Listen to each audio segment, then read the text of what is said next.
예수 믿는 신자라고 항상 만사 형통이 아닙니다. 예수 믿는 신자의 앞길에 만사 형통보다는 오히려 만사 불통일 때가 더 많은 것 같습니다. 예수 믿는데도 집안의 우환이 그칠 날이 없습니다. 예수 믿는데도 몸에 중병이 걸리고 이런저런 사고를 당할 때가 있습니다. 예수 믿는데도 장사가 잘 안 되고 하는 일이 잘 안 풀릴 때가 있습니다.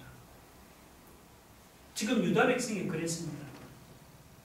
유다 백성은 지금 바벨론 군대의 침략을 당해서 앞이 캄캄한 상황입니다. 하나님이 택한 백성이라는 이름과는 어울리지 않은 비참한 생활을 하고 있습니다. 걷잡을 수 없는 고난과 환난이 유다 백성을 덮쳐오고 있는 상황입니다. 가만히 있다가는 바벨론 군대의 말바꾸 아래 전멸할지도 모를 위태로운 상황입니다. 예수 믿는 신자도 이와 같이 위태로운 상황을 만났습니까?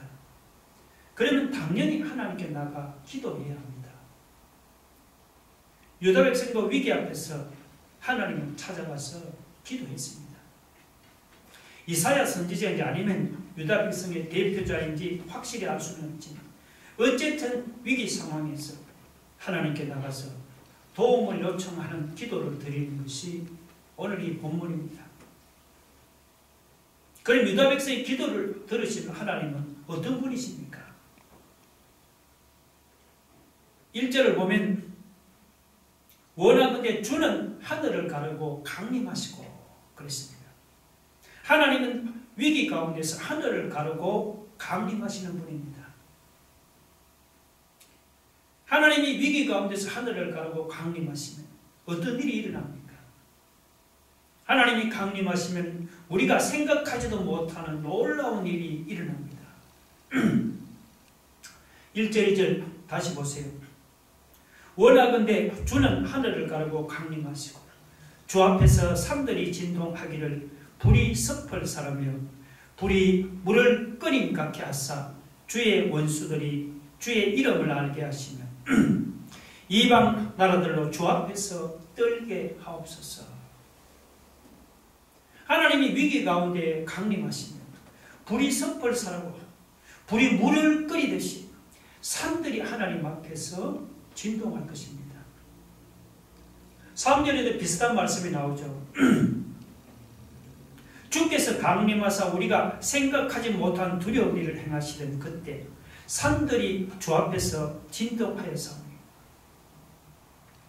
주께서 위기 가운데 처한 그 상황에 강림하면 산들이 진동할 정도로 우리가 생각하지도 못한 두려운 일을 행하십니다. 여기서 이 산들은 말 그대로 태산과 같이 큰 세상의 세력들을 의미합니다. 그리고 이 섭은 땔감으로 사용하는 작은 나무로서 이것은 불에 금방 타버립니다. 진동한다는 것은 두려움으로 벌벌 뜬다는 말입니다. 하나님께서 위기 가운데 강림하시면 우리가 생각하지도 못하는 놀랍고 엄청나고 두려운 일을 행하십니다. 태산같이 큰 세상의 세력들도 불이 많은 섭을 사르듯이 불살라지고 불이 물을 끓게 하듯이 두려움으로 떨게 됩니다. 하나님을 대적하던 원수들이나 혹은 하나님을 모르는 이방 나라들도 하나님의 이름을 알고 두려움으로 벌벌 떨게 됩니다. 하나님께서 위기 가운데 강림하시면 이런 놀라운 일이 일어납니다. 우리 중에도 위기 가운데 있는 사람이 없습니까? 가정에 우환거리가 생겨서 위기입니까? 자식의 속을 썩여서 위기입니까? 자신의 어떤 건강에 갑자기 이상이 생겨서 위기입니까? 아니면 코로나 때문에 장사가 잘 안 돼서 위기입니까?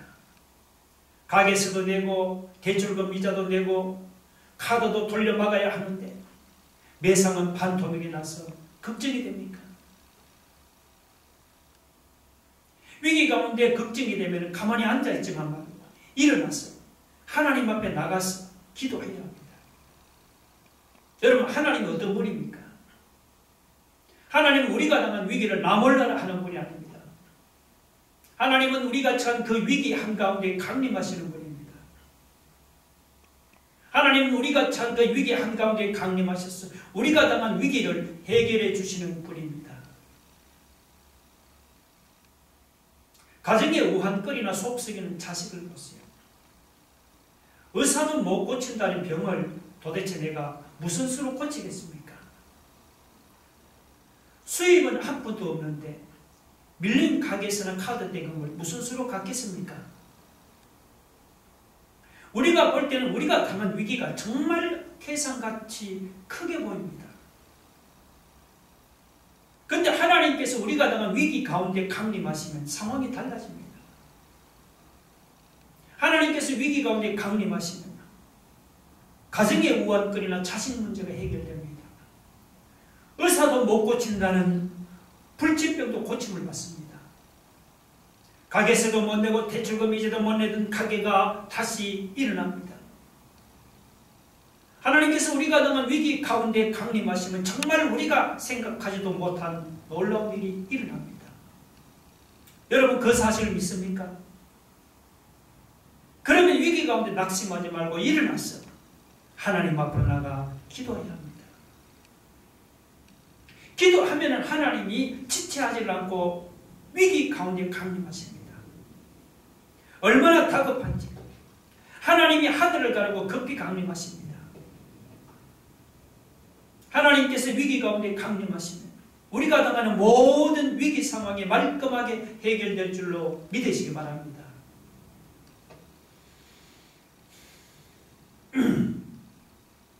그런 하나님이 위기 가운데 강림하신다고 우리가 당하는 위기가 그냥 해결되는 것이 아닙니다. 우리가 당하는 위기에서 벗어나려면 우리가 해야 할 일도 있습니다. 오늘 본문 4절과 5절을 보면 위기 가운데서 우리가 해야 할 일이 세 가지가 있습니다. 첫째, 우리는 위기 가운데서 하나님을 앙망해야 합니다.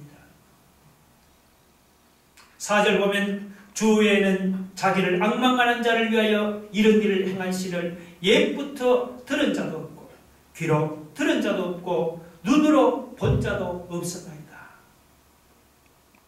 여기서 이런 일은 이미 앞에서 언급을 했죠. 예를 들면 산들을 진동하게 하고 원수들에게 주의 이름을 알리고 이방 나라들 주 앞에서 떨게 하는 그런 일입니다. 이런 일은 우리가 생각지도 못했던 엄청난 일이요 두려운 일입니다. 우리가 위기 가운데서 하나님을 앙망하면 하나님이 우리를 위하여 우리가 생각지도 못했던 이런 엄청나고 두려운 일을 행하십니다. 할렐루야.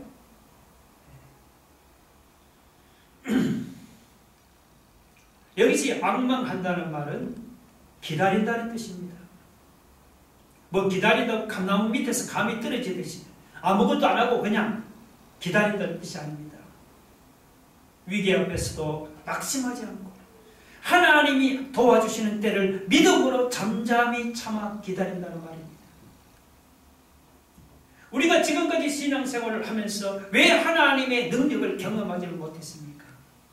그 이유는 우리가 잠잠히 하나님을 앙망하고 참아 기다리지를 못해서 그렇습니다. 위기 중에서도 도와주시는 하나님을 앙망하면서 믿음으로 잠잠히 참아 기다려봅시다. 그러면 하나님이 우리를 위해 생각지도 못했던 엄청난 일을 행하실 줄로 믿습니다. 둘째, 우리는 위기 가운데서도 기쁘게 공의를 행해야 합니다. 5절을 보시면 주께서 기쁘게 공의를 행하는 자와 주의 길에서 주를 기억하는 자를 선대하시거나 했습니다. 기쁘게 공의를 행하는 자를 주께서 선대하신다고 했습니다.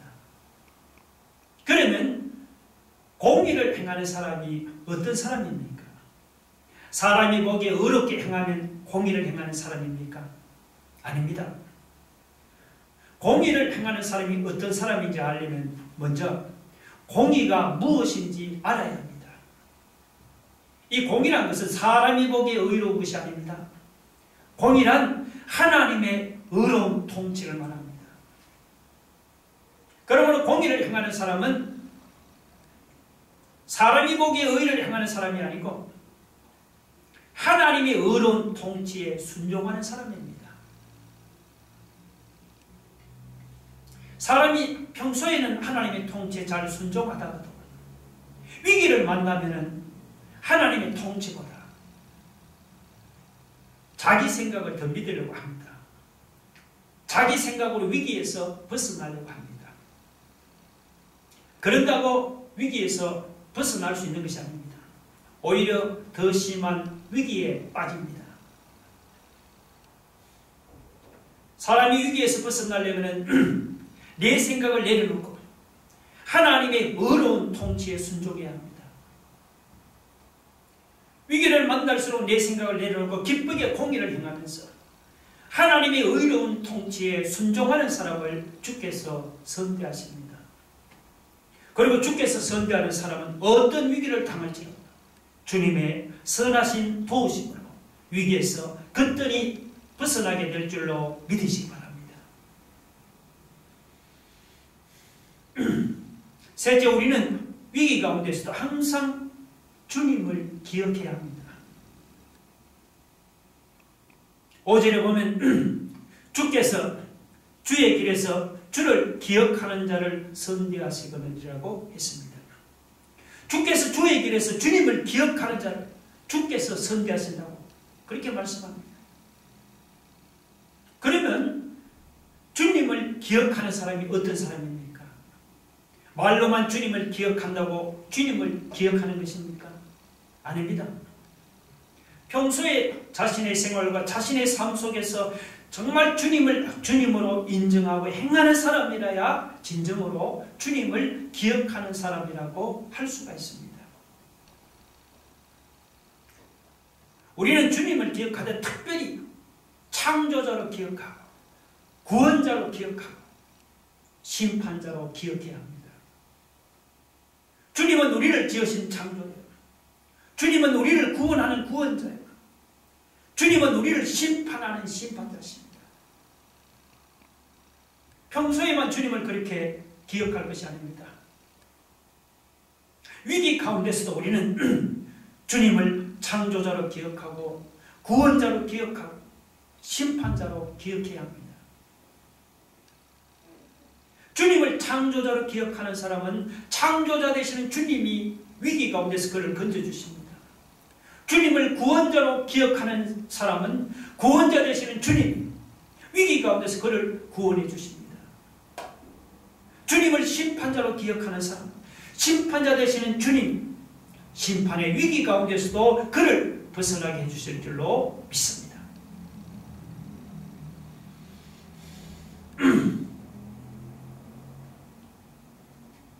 유다 백성이 이렇게 하나님을 앙망하고 기쁘게 공의를 행하고 그리고 주를 기억한다면 위기 가운데서 벗어날 수가 있습니다. 그런데 안타깝게도 유다 백성에게는 그렇게 살고 싶어도 살 수 있는 능력이 없었습니다. 5절 하반절에 보세요. 우리가 범죄함으로 주께서 진노하셨사오며 이 현상이 이미 오래되었사오니 우리가 어찌 구원을 얻을 수 있으리까? 유다 백성은 지금 죄를 범해서 하나님의 진노 아래 있습니다. 이런 비참한 현상이 유다 백성에게는 하루 이틀이 아니고 오래되었습니다. 오랫동안 하나님의 진노 아래 있는 유다 백성이 어떻게 자기 힘으로 주를 앙망할 수 있겠습니까? 어떻게 기쁘게 공의를 행하고 어떻게 주를 기억할 수 있겠습니까? 인간적으로 볼 때는 소망이 보이질 않습니다. 이사야는 하나님의 진노 아래 있는 소망 없는 유다 백성의 모습을 6절에서 이렇게 묘사했습니다. 무릇 우리는 다 부정한 자 같아서 우리의 의는 다 더러운 옷 같으며 우리는 다 잎사귀같이 시들므로 우리의 죄악이 바람같이 우리를 몰아가나이다. 무릇 우리는 다 부정한 자 같았어요. 여러분 율법에 보면 나병 환자나 혹은 시체를 만진 사람이나 월경하는 여인을 부정한 자라고 했습니다. 유다 백성이 하나님의 백성으로 하지만 사실은 나병 환자나 시체를 만진 사람이나 월경하는 여자같이 부정한 자라고 했습니다. 우리의 의는 다 더러운 옷 같으며 유다 백성이 자랑하는 의가 남들 앞에서는 깨끗한 것 같지만 하나님 앞에서는 더러운 옷과 같았습니다.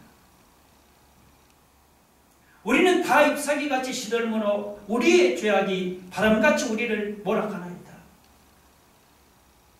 그들이 자랑하는 것들이 마른 잎사귀와 같이 시들어지고 그들이 범하는 죄악이 그들을 바람같이 몰아갔습니다.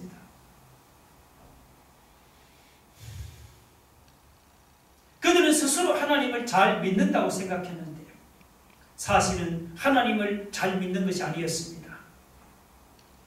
7절에 보면 주의 이름을 부르는 자가 없으며 스스로 분발하여 주를 붙잡는 자가 없사오리라고 했습니다. 그들 중에는 주의 이름을 부르는 자가 없습니다. 스스로 분발해서 주를 붙잡는 자도 없었습니다. 유다 백성 중에는 하나님을 참으로 믿는 자가 없었습니다. 이렇게 더러운 옷 같은 자기의 의를 가지고 어떻게 주를 앙망할 수 있겠습니까? 이렇게 부정한 자들이 어떻게 기쁘게 공의를 행할 수가 있겠습니까? 이렇게 하나님의 진노 아래 있는 자들이 어떻게 주를 창조자로 기억하고 구원자로 심판자로 기억할 수 있겠습니까? 유다 백성에게는 위기 가운데서 벗어나고 싶어도 벗어날 수 있는 능력이 없었습니다. 여러분, 유다 백성만이 그런 것이 아닙니다. 사도 바울은 하나님의 진노 아래는 인간의 비참한 상황을 로마서 3장 9절에서 이렇게 지적했습니다. 그러면 어떠하냐? 우리는 나으냐? 결코 아니라 유대인이나 헬라인이라 다 죄 아래 있다고 우리가 이미 선언하였느니라.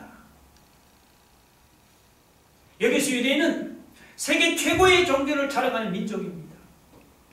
반면에 헬라인은 세계 최고의 지성을 자랑하는 민족입니다. 그런데 하나님 앞에서는 세계 최고의 종교를 자랑하는 유대인이나 세계 최고의 지성을 자랑하는 헬라인이 다 죄 아래 있습니다. 그 말은 세상 모든 사람이 죄 아래 사로잡혀서 죄의 종로를 하면서 살아가고 있다는 말입니다. 바울은 이렇게 죄의 권세를 사로잡혀서 살아가는 인생의 비참한 모습을 로마서 3장에서 세 가지로 묘사했습니다. 첫째, 죄 아래 있는 인생은 전적으로 무능합니다. 어느 정도로 무능한가 하면 자기 안에 선한 데가 없다는 사실을 깨닫지 못할 정도로 무능합니다. 하나님을 찾지도 않고 선을 행한 능력이 하나도 없을 만큼 무능합니다. 둘째, 죄 아래 있는 인생은 전적으로 부패해졌습니다. 그들의 목구멍은 열린 무덤이며 혀로는 속임을 일삼아 입술에는 독사의 독이 있고 입에는 저주와 악독이 가득하고 발은 피 흘린 대로 빨리 달려갈 정도로 모든 것이 전적으로 부패해졌습니다. 셋째, 죄 아래 있는 인생 완전히 절망적인 존재가 되고 말았습니다. 로마서 3장 16절에 보면 파멸과 고생이 그 길에 있어 평강의 길을 알지 못하였고라고 했습니다. 사람이 자기가 가는 길 앞에 파멸과 고생이 기다리는 것도 모르고 정신없이 달려가는 것을 생각해 보세요. 세상에 이보다 더 절망적인 사람이 어디 있겠습니까? 우리가 바로 여러분 그런 사람입니다.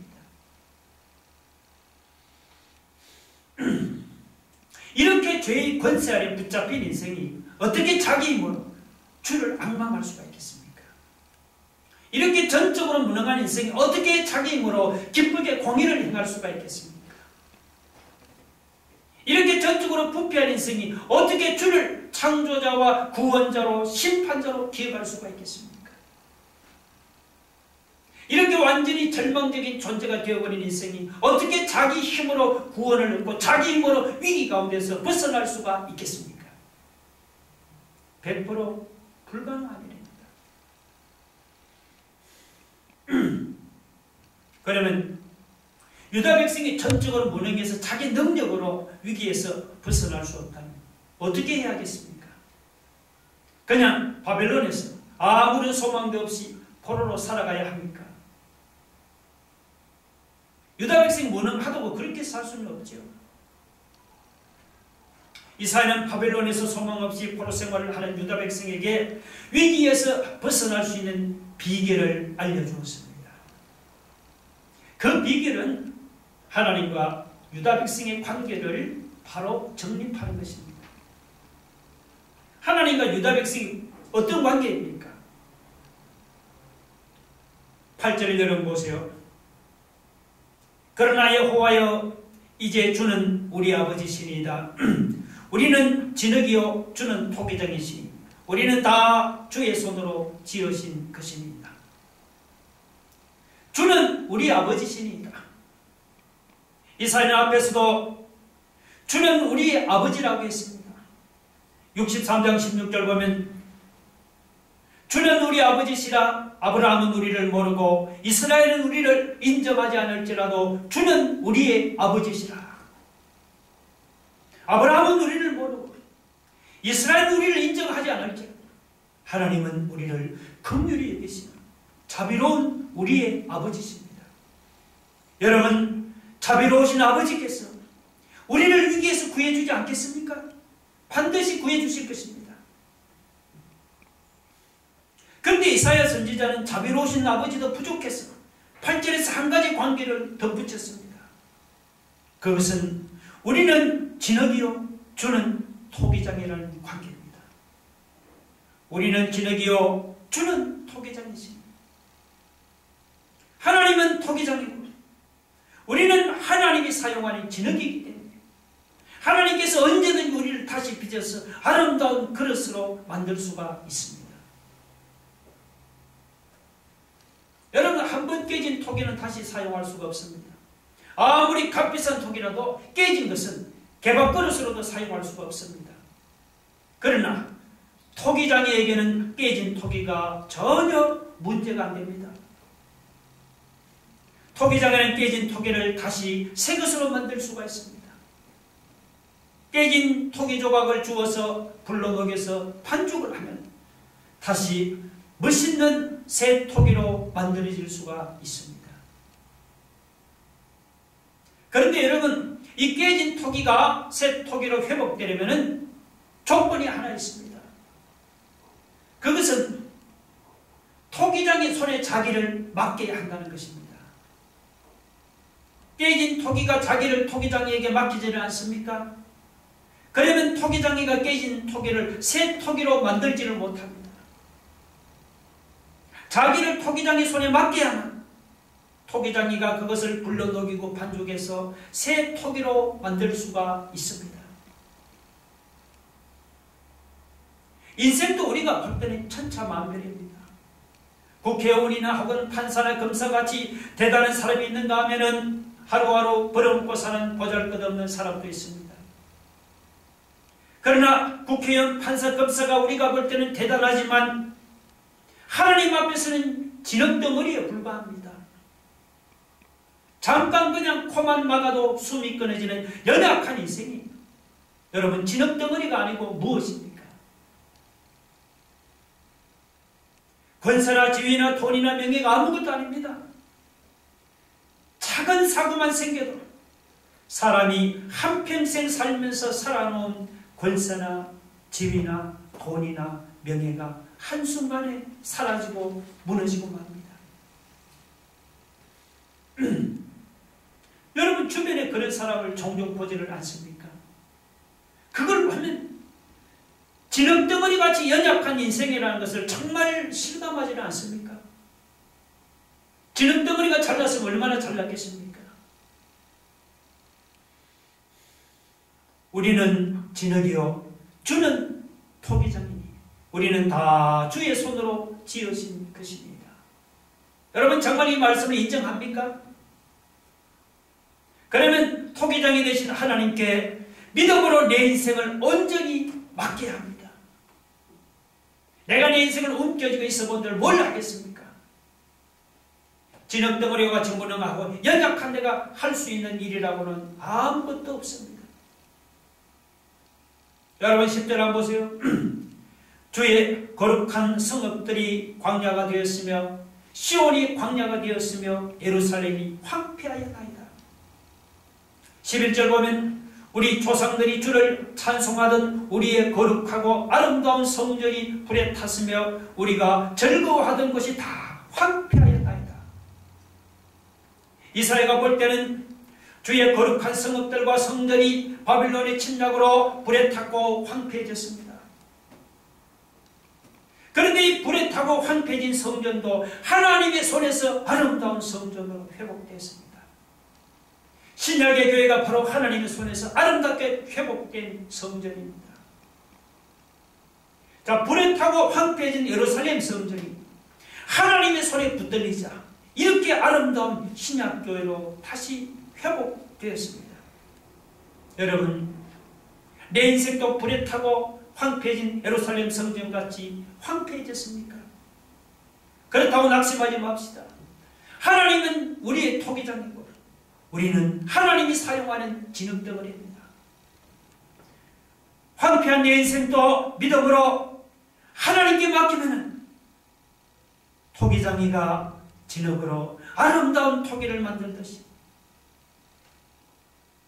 토기장이 되신 하나님이 황폐해진 내 인생도 깨진 내 인생도 멋있는 인생으로 만들어 주실 줄로 믿으시기 바랍니다.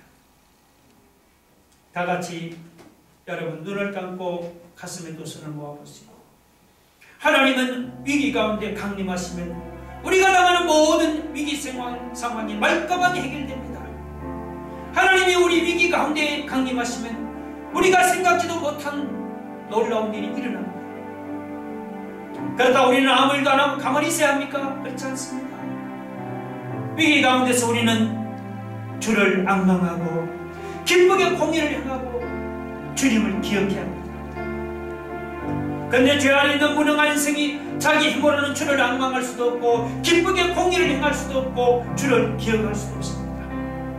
그러나 하나님은 우리의 토기장이고 우리는 하나님이 사용하는 진흙입니다. 비록 우리는 진흙이지만 우리를 믿음으로 하나님의 손에 맡기면 토기장이 되신 하나님께서 이 진흙덩어리 갖고 무능한 내 인생도 빚어서 멋있는 인생으로 만들어 주실 줄 믿습니다. 우리 다 같이 말씀을 생각하며 함께 통성으로 기도하겠습니다. 하나님 아버지, 하나님께서 위기 가운데 강림하시면 우리가 당하는 모든 위기 상황이 말끔하게 해결됩니다. 하나님께서 위기 가운데 강림하시면 우리가 생각지도 못한 엄청난 일이 일어날 것 같습니다. 주여, 오늘 우리가 이 위기 가운데서 믿어보는 주님을 앙망합니다. 우리가 기쁘게 공의를 행합니다. 우리의 창조자 그 언제든 주님을 하나님 기억합니다.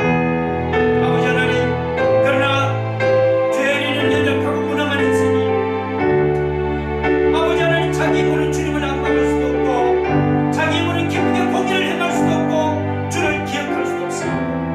그러나 우리는 무능하고 우리는 하나님 이 지렁덩어리 같은 연약한 자들이지만 하나님 우리의 토기장입니다. 우리는 하나님이 사용하는 주님입니다. 아버지, 무능하고 지렁덩어리 같은 내 인생을 지나도 믿음으로 우리의 토기장이 되신 하나님께 우리 삶을 맡기면 하나님께 맡기면 토기장이 되신 하나님께서 어느 지렁덩어리 같은 나 무능한 내 인생도 빚어서 하나님이 멋있는 인생으로 만들어 주실 것을 믿사오니 하나님 아버지, 믿음으로 하나님 아버지 우리의 삶을 온전히 주님께 맡겨 주께서 우리의 삶을 받아서 토기장의 진흙을 빚었듯이 우리의 인생을 빚어서 주께서 아름다운 인생으로 만들어 주실 줄로 믿습니다. 지금은 예수 그리스도의 은혜와 하나님 아버지의 크고 놀라우신 사랑과 성령의 감화 감동으로 충만하신 역사, 하나님 아버지 진흙덩어리 같은 무능한 내 인생을 믿음으로 우리의 토기적이 되신 하나님께 온전히 하나님 내 인생을 맡기고 믿음으로 하나님 주님께 맡기고 살아가기를 소망하는 우리 새하늘 위의 모든 성도들 위해 지금부터 영원토록 함께 있을지어다. 아멘.